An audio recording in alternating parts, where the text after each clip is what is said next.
Alors, bonjour tout le monde, bienvenue encore à The Geek Ride pour la présentation du E3. On est rendu à la présentation de Square Enix qu'on a eu. En fait, on va quand même passer rapidement, vous allez comprendre pourquoi. En fait, Square Enix, comment ils ont procédé cette année, c'est qu'ils nous ont fait un gros Nintendo Direct. Comme j'expliquais dans le fond dans la dernière vidéo pour ceux qui l'ont écouté. Il y a plusieurs compagnies qui ont fait des présentations vidéo seulement, ce qui a été le cas de Square. Malheureusement, cette année, on avait eu une présentation de Square qu'on n'avait pas eu depuis 2015. Ce qui est arrivé, c'est qu'ils avaient tellement spreadé leur stock à travers plusieurs compagnies que ça a juste été comme un rematch de tout ce qu'on avait déjà vu, ou certains qu'on va revoir encore une fois là, par rapport à vraiment là, les autres compagnies. Fait que parmi ceux-là qu'on reviendra pas, dans le fond, excuse-moi de te couper, ils ont annoncé sur leur scène, dans leur vidéo, on a eu 11 vidéos, on a eu 11 trailers. Sur ces 11 trailers-là, il y en a 1, 2, 3, 4 et 5 qu'on avait vu sur la scène de Xbox la veille. Mais quand je dis sur la scène de Xbox, pas on a vu un trailer sur la scène et un autre sur Square Enix. Non, c'était exactement copié-collé, le même trailer. Là. Donc, on va passer, dans le fond, on va simplement dire ce qui a été sur la scène de Square qui n'était pas sur les autres scènes. Donc, vas-y, mon Matt. Fait que, rapidement, dans le fond, ce qu'il y a eu sur les autres, ça a été, on a revu Shadow of the Tomb Raider, on a revu Nier Automata, on a revu Just Cause, on a vu Kingdom Hearts, puis on a revu The Awesome Adventure of Captain Spirit.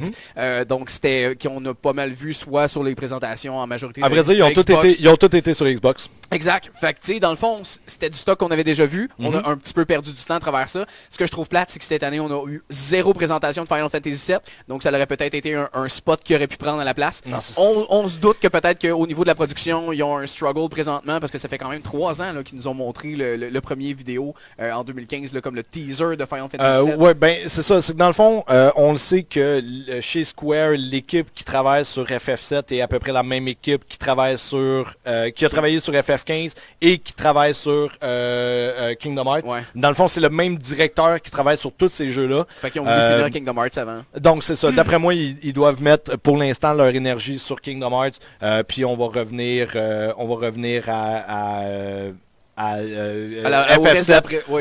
FF7 une fois que Kingdom Hearts va être sorti. Mais même à ça, un autre trailer, un teaser, juste quelque chose pour réanimer, parce que là, dans le fond, Square, ils ont fait un gros hype à tout le monde en disant « Hey, on revient au E3, ça va être débile », puis finalement, ils ont absolument rien fait, là. Absolument rien de nouveau. Écoute, dans le nouveau, ce qu'on a vu, un nouveau DLC pour Final Fantasy Online qui est Stormblood. Yeah, pour ceux qui aiment FF Online. C'est ça. Après ça, ils vont faire un mashup Monster Hunter X Final Fantasy pour Final Fantasy Online. Fait un crossover. Il va être dans les deux jeux. Oui, mais ça va être des skins, un pet qui va être comme le petit chat que t'as dans Monster Hunter. Mais rien de gameplay qui était sur beaucoup de choses, game trailers, etc. Fait que c'est ça. Fait qu'on a eu la date de release. Ensuite, on a eu Babylon Fall qui était par Platinum Games avec une sortie en 2019. Exactement. Ça c'est le premier nouveauté dans le fond. Ça c'est le premier jeu dans le vidéo de Square Enix qui est totalement une nouveauté, qui est un nouveau jeu. On sait rien ou presque de ce jeu-là. Je suis content que ça soit Platinum sont absolument incroyables. Je sais que les aime beaucoup. Oui, ils nous ont sorti des très bons jeux dans les dernières années. Pour une raison quelconque, ma mémoire fait défaut. Je pourrais pas vous en nommer un titre particulier direct là. À vrai dire, je pense Nier Automata vient d'eux autres. Mais j'y reviendrai. On y reviendra. Mais oui, fait que Babylon Fall est un nouveau jeu de Square Enix avec Platinum. Nier Automata, Metal Gear Rising, Vanquish, Bayonetta. There you go. Fait que vous connaissez Platinum, vous connaissez leur talent. Donc c'était un nouveau jeu. Donc continue mon Matt. Ensuite, on a revu Octopath Traveler. C'était le trailer du jeu qu'on avait déjà sur le store. Oui, exactement. Donc, rien de nouveau encore. On est revenu sur le fait qu'on allait avoir 8 personnages, qu'il va avoir... dans le pré-show, on en avait parlé déjà. J'avais parlé qu'on avait 5 personnages en même temps. Finalement, c'était 4. Ah, OK, mais c'est vraiment 8 personnages avec des classes différentes qu'on va interagir. C'est des parties de chapitres, en fait, qu'on va jouer un peu individuellement, parce que pour mettre de l'emphase comme sur juste un personnage à la fois. Mais toutes les histoires viennent à se branch ensemble. Fait que, encore une fois, ça va être intéressant. JRPG classique, ça va être... moi, personnellement, ça va être un buy. détails. On a une date qui est le 13 juillet 2018. Fait que moi, c'est sûr que ça va être un jeu que je vais jouer cet été, que je vais probablement mettre 200 heures dessus non-stop, juste attends que je le finisse. Mais c'est ça. C'est vraiment pour les fans en particulier, parce que c'est sûr que si vous aimez pas les JRPG, allez vraiment pas vers ce titre-là, vous allez être vraiment déçus. C'est ça. Mais par exemple, ils nous ont donné une date de sortie officielle, donc le 13 juillet 2018. Ouais, j'ai dit 2017, excusez-moi, 13 juillet 2018. Le jeu fait un an qu'il est sorti, là, tout le monde l'a oublié. Donc, allez le chercher si vous êtes content. Ensuite, on a eu Just Cause 4, encore une fois, qui était sur la scène de Xbox. Et le deuxième nouveau jeu de Square, qui est The Quiet Man. The Quiet Man, dans le fond, qui va être une expérience cinématographique pour les gens qui connaissent les jeux de Telltale, Life is Strange, qu'on a parlé tantôt. Donc, ça va être ce genre-là. À vrai dire...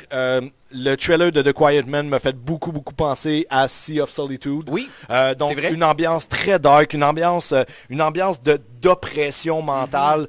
Donc j'ai vraiment hâte de voir qu'est-ce que ce jeu-là va nous offrir. Le trailer il était magnifique. Allez le voir, ça vaut la peine, mais allez pas voir la conférence. Là, vous allez juste perdre une demi-heure de votre temps. Surtout si vous avez écouté les autres conférences. Ben oui, c'est ça, exactement. Là. Si comme moi, vous aviez pas vu, moi, là, dans le fond, le premier bloc, je les avais pas vus. Fait que j'ai quand même été agréablement surpris parce que c'était des titres que j'avais pas nécessairement vus. Mais après ça, quand je suis retourné voir par après les autres conférences, j'ai fait « Attends une minute! » Ouais, non, c'est ça exactement. Fait qu'en gros, c'était tout pour Square. C'est absolument tout. Vraiment très décevant. Écoute, comme on disait, Square n'a pas fait de conférence depuis 2015, quand justement ils ont annoncé FF7 et Kingdom Hearts 3. Donc, le fait qu'ils reviennent cette année, qu'ils en parlent d'avance, que tout le monde se met hype, les journalistes sur Internet font des prédictions. Oh mon Dieu Seigneur, Square est arrivé. Finalement, on va avoir plus de détails sur FF7, sur Kingdom Hearts. Tout va être big. Non, ça a vraiment tombé à plat. Puis on va y revenir dans les prochaines conférences, mais moi, ce que j'ai trouvé plate, c'est que on a vu d'autres contenus pour Kingdom Hearts, pas sur Square. Non, c'est ça, exactement. Fait qu'on va y revenir tantôt, mais j'ai trouvé ça vraiment weird que ça soit pas la compagnie qui fait le jeu, qui a comme l'exclusivité du trailer extended. Le feeling que cette conférence-là m'a donné, là, c'est qu'il y avait leur Blu-ray, là, puis il y avait la meilleure conférence de tous les temps dessus. Puis 5 minutes avant la conférence, il y a quelqu'un qui a fait...